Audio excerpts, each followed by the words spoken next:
नमस्कार मंडळी. मी आता कोयनानगरच्या वरच्या बाजूला आहे आणि इथून जे काही दृश्य दिसतंय पूर्ण कोयनानगरच्या आसपास जी गावं आहेत ते सर्व इथून दिसतं.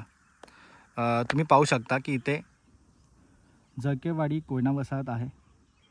तिथून पुढे इथे गेलात तर रासाटी आंबेघर दिसतं आणि तिथून ह्या बाजूला पुढे गेलात तर हेवाक मेंढेघर आणि इकडे कोंडावळे.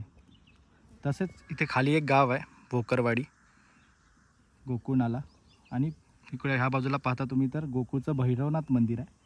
त्याच्या बाजूलाच ऐनाची वाडी, वरच्या बाजूला गोकुळ, इथे देशमुखवाडी आणि समोर दिसतंय ते आपलं कोयना धरण, महाराष्ट्राची भाग्यलक्ष्मी. कोयना धराचा जलाशयचं जे दृश्य आहे ते खूप अतिशय विहंगम आणि प्रसन्नदायी आहे. तुम्ही पाहू शकता अशा प्रकारे हा कोयनानगरचा कंप्लीट व्ह्यू इथून दिसतो.